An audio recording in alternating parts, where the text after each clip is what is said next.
আমার নাম রুবি, গ্রাম গড়পাড়া। আমার পেটে অনেক ব্যথা করতো প্রথমে, তারপরে অনেক অনেক হাসপাতাল থেকে আর কি মানা করে দিছে যে আমি বাঁচুন না, আমার নাকি ক্যান্সার ধরা পড়ছে।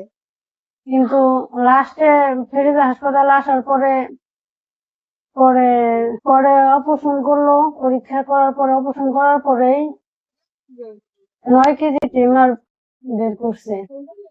আল্লাহর রহমতে অন্য অন্য ডাক্তাররা আমার কাগজপাতি বড় বড় হাসপাতালে কিছু ধরে নাই, কিন্তু ওই হাসপাতাল আসার পরে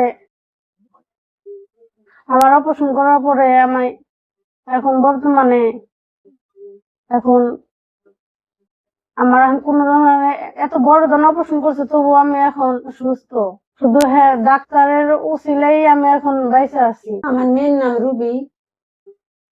কয়েক জায়গায় ডাক্তারের কাছে গেছি, কয়েক জায়গায় পরীক্ষা করছি, তারা পরীক্ষার কাগজপাতি হাতেই ধরে নাই। হাতে না ধরুনে আমি তো মন মানসিকতা অন্যরকম হয়ে গেল।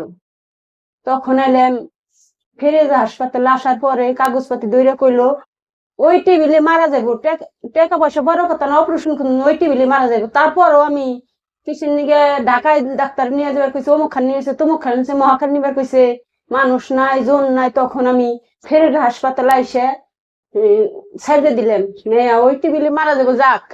তারপর আমার মেয়া ছেড়ে দিলাম, করে না যদি আমার আল্লাহ দিয়া থাকবো, আর না দিয়া থাকে আমার থাকবো না। তখন আল্লাহ তাল্লাহ আমার মেয়ের টিমারটা 9 কেজি ওজনের মাপলো।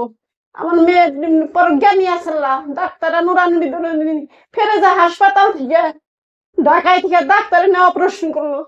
আমার মেয়ে ওই টেবিলে জ্ঞানটা না ছাড়লা, যে কোনো আল্লাহর ছিল ফেরেজা হাসপাতাল ছিল, আল্লাহ ফেরত দিছে।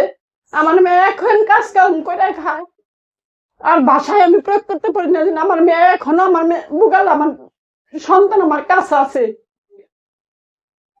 আর কি কম আল্লাহ আমার লাখ লাখ শুক্রিয়া আল্লাহর কাছে, ফেরেজা হাসপাতালের জন্য আমার কাছে লাখ লাখ শুক্রিয়া করলে আল্লাহ তার জানি খুব সুন্দর ভাবে আরো জানি বড় হতে পারে মানুষের দ্বারায়।